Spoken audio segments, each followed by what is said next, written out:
Well, again, welcome. This is the fourth session of a series on miracle making based on my book, Making Miracles, Create New Realities for Your Life and Our World. And, the book is designed to, in just very easy, gentle ways, cultivate the consciousness that gives rise to miracles. It's set up in teeny little chapters where each chapter has some content, a little bit of the science of miracles, some stories of miracle making, and then ends with some kind of exercise or group experiment. And so it was really designed to be used for group study, like we're doing here. And each session here is going to cover a little bit of the book and include an exercise or one of the group experiments in miracle making. And today I want to talk about the power of joined consciousness, because consciousness is such a powerful force. And when we join together in a common intention with other minds, an amplifying effect occurs that's far greater than the sum of the individuals. And things that were difficult to achieve separately suddenly become easy when we join together. If you've ever meditated in a group, you may have noticed that it was a lot easier to do it with other people, or going into a sanctuary where people have been meditating for years and years, easier than when you just try to meditate at home alone. But there's a lot of other more dramatic applications of this joined consciousness idea as well. For example, if you put your hand in the lit coals of your backyard barbecue grill, you'd probably expect it to burn, and it probably would. Yet, if you were to attend a guided fire walking event and spend just an evening with a group of people who are joining together in faith that the fire wouldn't hurt, then it probably wouldn't, because many, many people have attended events like this, just ordinary people who've never done anything like that before, and were able to successfully walk across impossibly hot coals with little or no blistering. Now, through the rigorous discipline of a whole life devoted to meditation, Tibetan Buddhist monks are known to be able to regulate their bodies in these seemingly impossible ways to adapt to extreme temperatures. In fact, in 1985, Harvard Medical School cardiologist Herbert Benson, a very well-known author, he witnessed monks in India sitting nearly naked in near-freezing conditions while they were being draped continuously with ice-cold wet sheets. And instead of freezing to death, their bodies radiated so much heat that steam rose from the sheets and would dry them within an hour. Now, this level of control takes years, takes a lifetime to accomplish. Yet whole groups of inexperienced firewalkers achieve successful mastery over their element in just hours. Another example of this is spoon bending workshops, where people are taught in just a really short amount of time to make metal utensils behave like silly putty. These kind of workshops have become popular in the last couple of decades, I'd say. And workshops like these teach us to bend not just spoons, but the very rules of reality as we knew them. And they do it astonishingly quickly. Both firewalking and spoon bending events start with at least one person who has a rock solid faith in the process that's based not in hopefulness, not in I hope this is going to work, I believe, I do believe, but in the kind of faith that comes from having seen it work over and over and over and over again.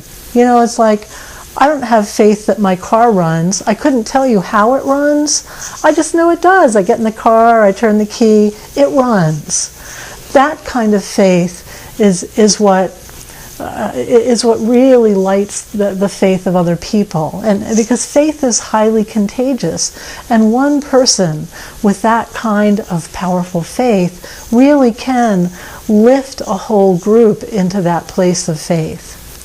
And then the amplifying power of group consciousness kicks in, setting in motion a wave-like energy that lifts everyone, even the people who may still be in doubt. And this combination of group intention and the guidance of at least one person with this rock-solid, unshakable kind of faith can very quickly lift a whole group of people to possibilities that would be difficult to manifest individually.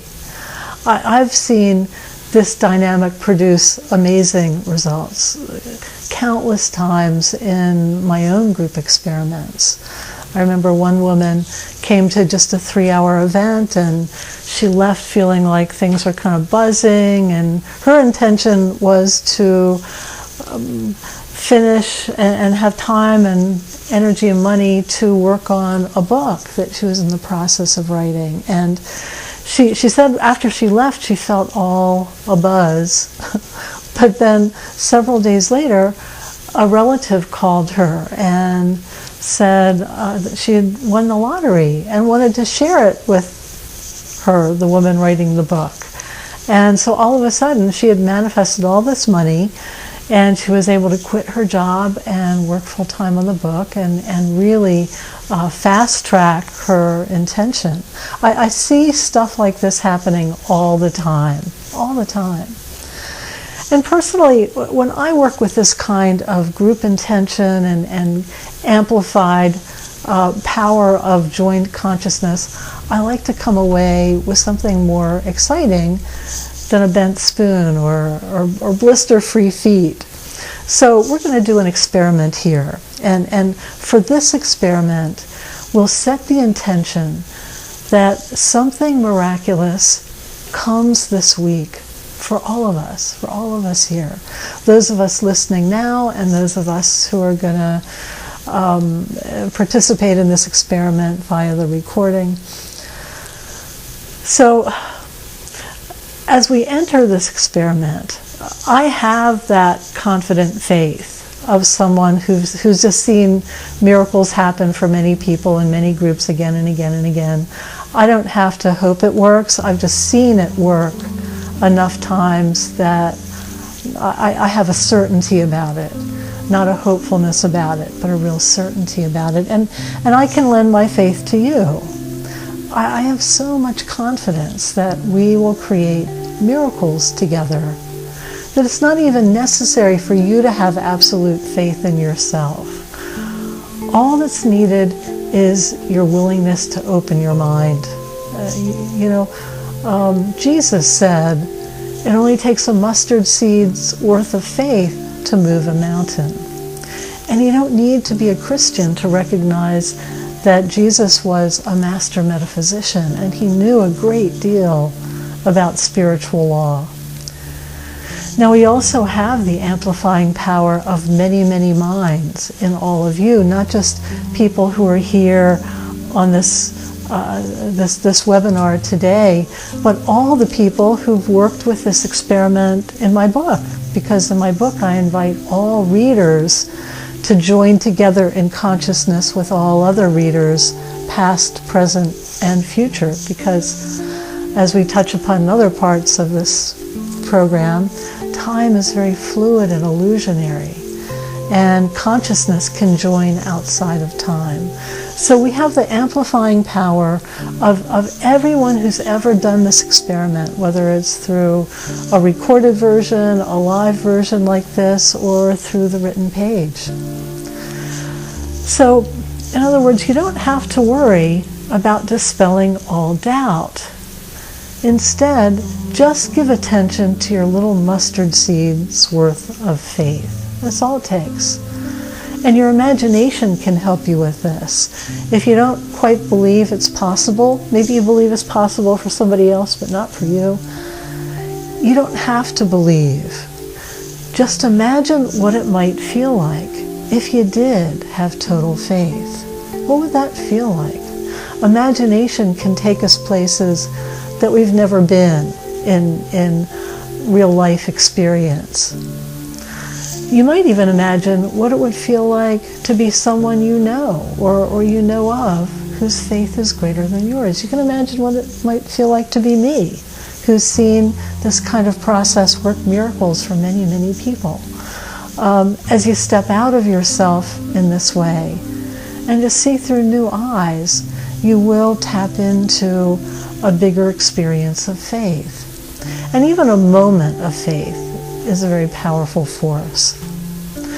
So now just relax into the present moment. You might take a deep breath or two.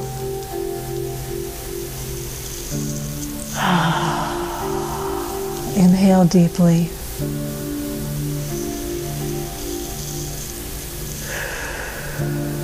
Exhale just as deeply.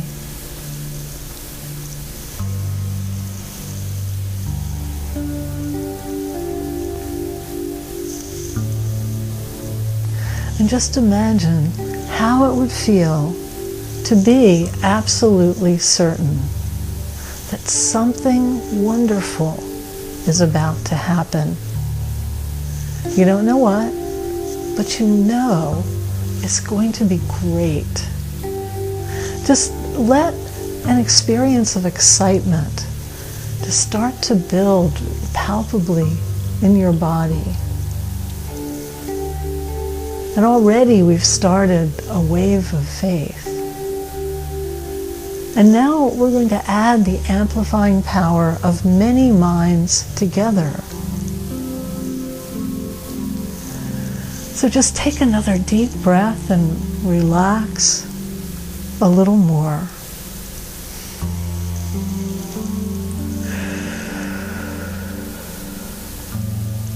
Just let your mind become quiet and still, very focused on these words.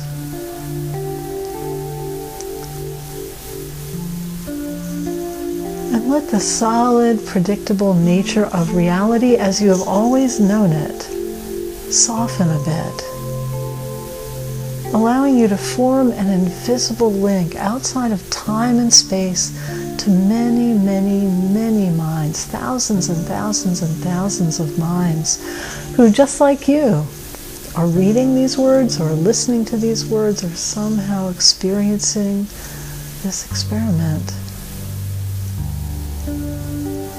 And picture the joined consciousness of us all as something clear and bright and purely benevolent.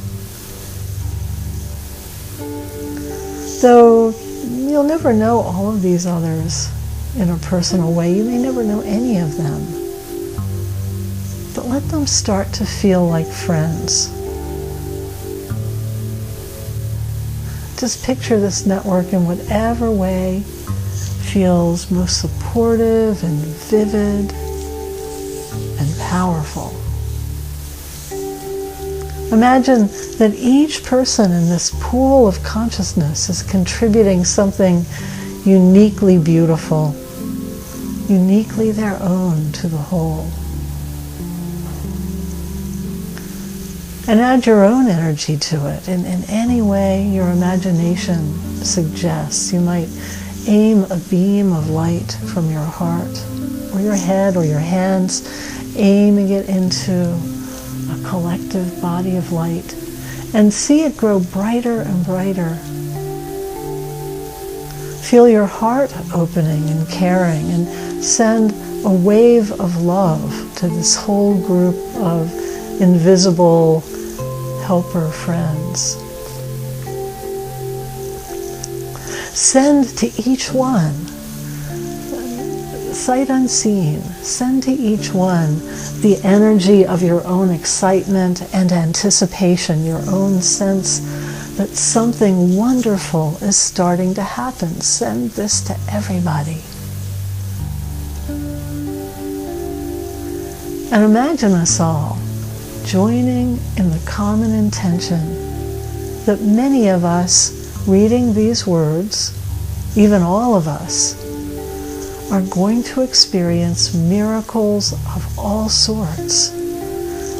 Miraculous moments of being, spontaneous healings, delightful synchronicities, new opportunities appearing, and gifts and blessings of all sorts showing up unexpectedly. Maybe revelations coming to us, and new directions opening, and so much more. Now, you might find it easier to have faith in other people's successes than in your own, but really that's okay. When we do this together, you don't have to have perfect faith in yourself, because now there are many, many, many others who have great faith in you. Just as your faith may flow more freely to them than to you, they're doing the same for you. So just let go of wondering whether or not it's going to work, and imagine that you've now jumped into a river of group consciousness, a river that's lifting you effortlessly into potential that you've never been able to tap before. Things that have been difficult will come more easily. Things that were impossible for you alone are now within reach. Your highest good has begun to unfold beyond your wildest dreams. And now, give yourself permission for reality to operate differently than it ever has before. Give permission for miracles to become natural and easy. Say yes to miracles. And over the week, as you think of it, keep saying yes to miracles. Say it with joy rather than dogged determination. Keep it light. This stuff is supposed to be fun. Repeat the word over and over to yourself, silently or out loud. Yes, yes. And notice how it changes your state of mind, how your body feels. This is the feeling of your subconscious mind moving resistance out of the way so that miracles can happen. It's kind of like an ancient drawbridge that's huge and heavy, and it looks impenetrable, like your unconscious doubts and resistance and your disbelief. It looks impenetrable until it opens for a fleet of tall ships. Imagine them as miracles coming your way. And your conscious mind is the tiny operator that flips the switch. And your yes is that flip. It's what turns on the opening mechanism. But it's really your subconscious mind that does the heavy lifting. So even if saying yes seems a small and inconsequential gesture, know that that's all that's needed to set an invisible process in motion. And now, as you fall asleep tonight, imagine a whole host of helpful beings, all made of light, representing the higher selves of all these others doing this experiment with you. All these others who have joined together to support your highest good and well-being, and really take comfort in their presence. Imagine this to be a benevolent force that's now operating on your behalf. So that's the end of the experiment for this week, and it's a good chunk. Really stay with that this week. Just from time to time, bring to mind that whole idea of saying yes to miracles. Imagine that you are like the tiny little operator just flipping the switch that allows a gigantic ancient drawbridge to open up to allow miracles in. So if you want to read the whole book, it's available through Amazon and through my publisher, Namaste Publishing.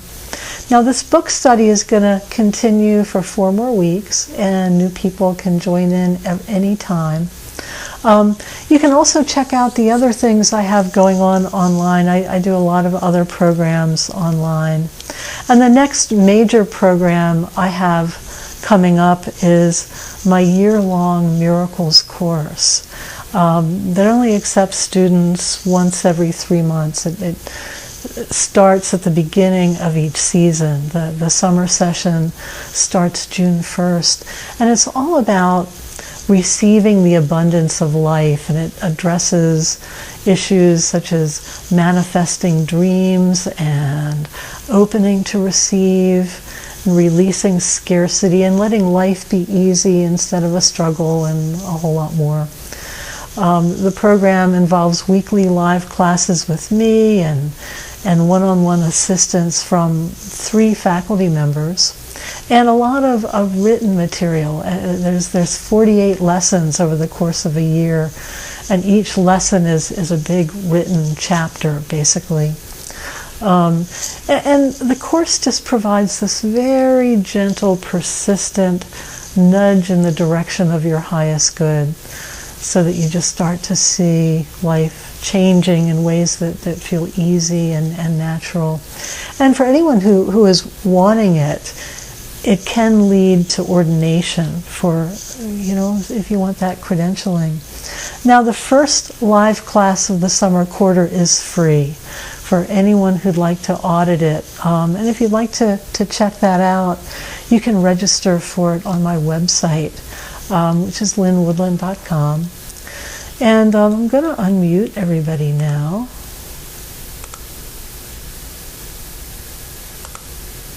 So if anybody has anything you'd like to share, or questions or comments, feel free to speak up.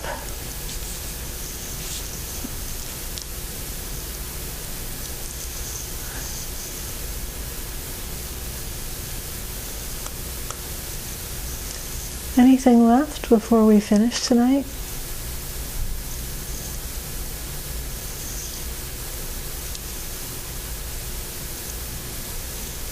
Well, if not, then I'll call it a night. And I know it is hard to speak in this kind of anonymous setting, but think about it over the week. If there's anything that happens that feels like a manifestation of the work we do here, it's always good to share that, because it helps us all go there. If we hear that one person had even a small miracle or a big miracle, what it does is it really affirms for all of us that, oh gosh, that can be me next week. So do consider, I know it's hard, I know we're all shy, but do consider sharing that stuff as it comes up, and also bring your questions, because here I am and I'm happy to respond.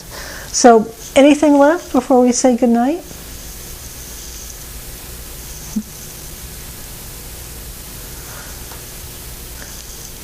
Then I'll call it a night. And we'll be back next week, and we'll do it again. So until then, namaste, everyone. Good night, all.